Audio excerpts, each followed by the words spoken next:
বাইরে আজকে এত পরিমাণে বৃষ্টি হচ্ছে যে বের হওয়ার মতো অবস্থা নেই। এদিকে বাচ্চাদেরকে তো স্কুলে পাঠিয়েছি, যেহেতু ওদের পরীক্ষা চলতেছে। ওরা না গিয়েও উপায় নেই। ওদেরকে পাঠিয়ে এখন আমারই টেনশন হচ্ছে। কারেন্ট তো থাকতেছেই না, একবার যাচ্ছে একবার আসতেছে। আপনাদের কার কার এলাকায় এরকম হচ্ছে বলেন তো? আজকে সারাটা দিন কারেন্ট নেই। কারেন্ট যখনই আসে একটু করে আসে আর চলে যায়। তো এদিকে বৃষ্টি হওয়ার মতো অবস্থা, বাইরে তুফান হচ্ছে, তারপরে হচ্ছে যাই অনেক বেশি বজ্র পড়তেছে। এখনো বৃষ্টিটা শুরু হয় নাই, তবে দেখে মনে হচ্ছে যে যেকোনো মুহূর্তে বৃষ্টিটা শুরু হবে। আসসালামু আলাইকুম, যে যেখান থেকে দেখছেন সবাইকে স্বাগতম। আমি Farhana, FA blogs by Farhana page থেকে আপনাদের সবাইকে জানাই স্বাগতম। আজকে কি রান্না করব সেটা আপনাদের সাথে শেয়ার করব। সারাদিন তো ডেইলি ব্লগগুলো শেয়ার করি। আজকে রান্নার ভিডিও শেয়ার করব, যেহেতু আজকে কারেন্ট নাই সারাদিন। তো ঘরের অন্যান্য কাজগুলো দেখাইতে পারতেছি না, অনেক বেশি টেনশন হচ্ছে বাচ্চাদেরকে নিয়ে, কারণ বাচ্চাদেরকে রেইনকোটটাও দিতে ভুলে গিয়েছিলাম। এদিকে আমি মাছগুলা ধুয়ে তারপরে ম্যারিনেট করে নিচ্ছি হলুদ, মরিচ আর লবণ দিয়ে। এটা রূপচাঁদা মাছ না টেকচাঁদা মাছ বলে, ওটা আমি হচ্ছে ম্যারিনেট করে রাখবো। এটা আজকে ফ্রাই করব। আর সিম দিয়ে পটল দিয়ে মিক্স করে চিংড়ি মাছ দিয়ে ভুনা করব। আর হচ্ছে শাকটা রান্না করব ডাল দিয়ে। পুঁই শাকটা আমার কাছে ডাল দিয়েই বেশি ভালো লাগে। আপনারা কে কিভাবে রান্না করেন সেটা অবশ্যই বলবেন। ডাল দিয়ে রান্না করলে আমার কাছে এটা ভীষণ মজা লাগে। মাছ দিয়ে রান্না করলে এত বেশি ভালো লাগে না, তবে আমার কাছে ডাল দিয়ে রান্না করলে বেশি ভালো লাগে। অবশ্য ডালটা যদি সিদ্ধ হয় তাহলে এটা স্বাদটা বেড়ে যায়।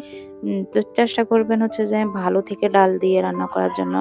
মসুর ডাল দিয়েও রান্না করতে পারেন, চাইলে আপনি ছোলার ডাল যেটা সেটা দিয়েও রান্না করতে পারবেন। আজকে আমি ছোলার ডাল দিয়ে রান্না করব। ছোলার ডাল দিয়েও ভালো লাগে খেতে। তো মসুর ডাল আর দিব না।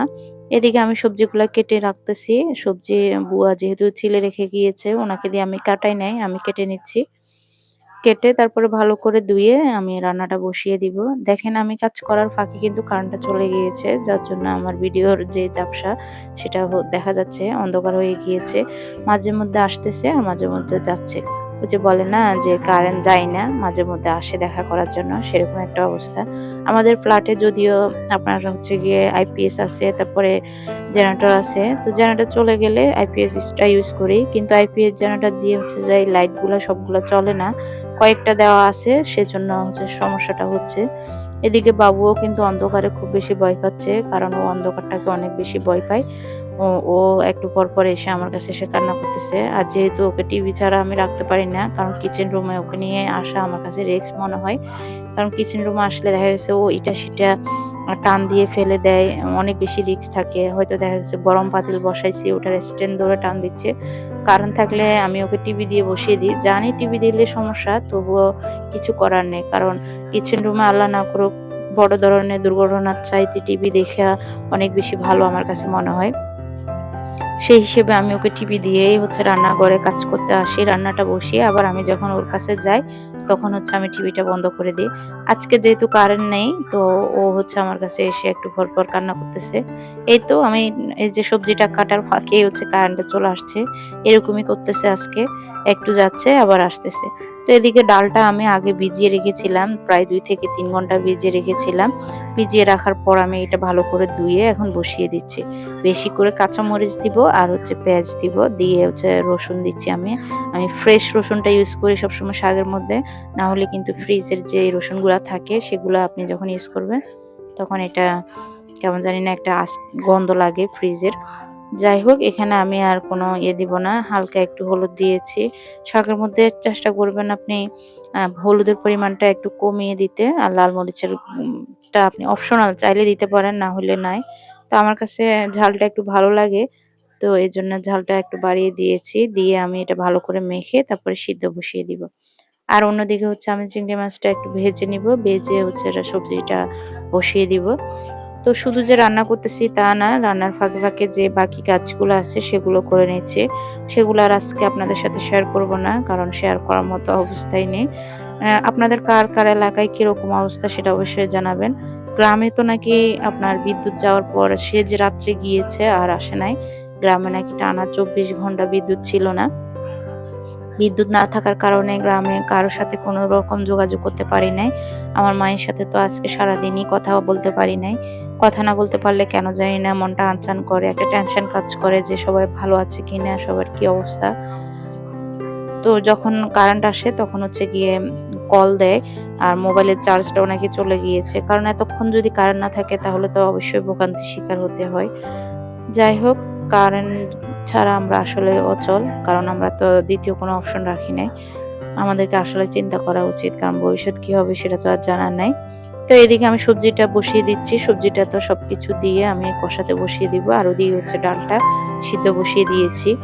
তো বাচ্চারাও যেহেতু স্কুলে গিয়েছে ওদের জন্য একটা টেনশন কাজ করতেছে। কারণ বৃষ্টির মধ্যে ভিজলে হচ্ছে অসুস্থ হয়ে যাওয়ার একটা চান্স থাকে।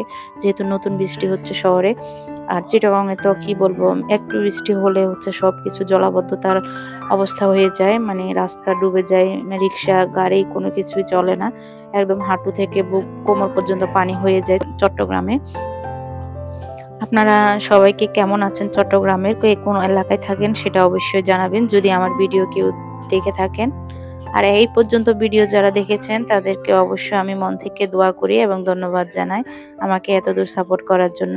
ভিডিও যদি ভালো লাগে এ পর্যন্ত যদি আপনি দেখে থাকেন তাহলে অবশ্যই একটা লাইক করবেন আর কমেন্ট করে জানিয়ে দিবেন যে আমার ভিডিওগুলো আপনার কাছে কেমন লাগে। আমি নেক্সট ভিডিওতে আপনার নাম সহ বলে দিব। শিল্পী নামে এক আপু আমাকে কমেন্ট করেছিলেন আমার এক আগের ভিডিওতে যে, "আপু আমার এখনো কোনো সংসার হয় নাই। আমি এখনো শ্বশুর-শাশুড়ির সাথে থাকি।" আপু ইনশাআল্লাহ আপনারও সংসার হবে আলাদা। যদি আপনি ধৈর্য ধরে থাকেন তাহলে অবশ্যই হবেন। কারণ আপনার হাসব্যান্ড না চাইলে তো আপনি করতে পারবেন না। আর আমরাও আলাদা হয়েছি বলতে আমার শাশুড়ি তো আমাদের কাছে এসেই থাকতেছে। উনার ছেলে-মেয়ে যেহেতু ৪ টা, তো ছেলে যেহেতু ৪ টা উনি হচ্ছে ৪ টার কাছে মানে মেহমানের মতো গিয়ে থাকে, আসে এরকম। তো আমরা এমন না যে আমার শাশুড়িকে ছাড়া থাকতেছি। আমার শ্বশুর তো আমার বিয়ের অনেক আগেই মারা গিয়েছে। তো উনি মাঝে মধ্যে আমাদের কাছে এসে ১-২ মাস করে থাকে। থেকে তারপরে অন্য বউদের কাছে বা অন্য ছেলেদের কাছে যায়। তো অবশ্যই আমি মন থেকে দোয়া করি আপনার যেন একটা সংসার হয়। নিজের মতো করে যেন গুছিয়ে রাখতে পারেন। নিজের মতো করে একটা সংসার থাকলে আসলে মেয়েদের একটা মানসিক শান্তি থাকে। কারণ কারো খবরদারি না থাকলে নিজের মতো করে চলা যায়। এদিকে আমার ডালটা কষানো হয়ে গিয়েছে। আমি ঘুটনি দিয়ে এটাকে একটু ম্যাশ করে নিয়েছিলাম। ম্যাশ করে নেওয়ার পরে আমি এখন শাকগুলো দিয়ে দিলাম। দিয়ে হচ্ছে গিয়ে মিক্স করে নিব। আর একটু পানি দিয়ে দিচ্ছি। আর আমি পানি দিব না। কারণ যে শাক থেকেও যে একটু পানি বের হয়, ওগুলো দিয়ে আমি রান্নাটা কমপ্লিট করব। তো এই যে কারণ আপনারা দেখতেছেন ভিডিওর মধ্যে কয়েকবার চলে গিয়েছে। যার কারণে হচ্ছে কাজগুলা করতে অনেক বেশি কষ্ট হচ্ছে। আর বাইরের ওয়েদারটা কি বলবো, অনেক বেশি অন্ধকার হয়ে গিয়েছে। তো এখানে আমি ডালটা বসিয়ে দিচ্ছি আর ওদিকে হচ্ছে সবজিটাও কষানো হয়ে গিয়েছে। আমি এখন পরিমাণ মতো পানি দিয়ে দিব। আর দ্বিতীয়বার পানি দিব না, যেহেতু আমি ভালোভাবে কষিয়ে নিয়েছি। সিদ্ধ হয়ে গিয়েছে। সবজি যত কম সিদ্ধ করা যায় তত এটার কালারটা সুন্দর আসে। আর চেষ্টা করবেন সবজি যখন কষাবেন তখন না ঢেকেই কষানোর। কারণ তখন যদি আপনি ঢেকে রাখেন তাহলে এটা একটা কালচে হয়ে যায়। তো এই তো এটা ছিল আমার আজকের ব্লগ। এদিকে হচ্ছে আমি শাকটা রান্না করে নিয়েছি আর অফ ক্যামেরায় মাছটা ভেজে নিয়েছি আর হচ্ছে সবজিটাও রান্না করে নিয়েছি।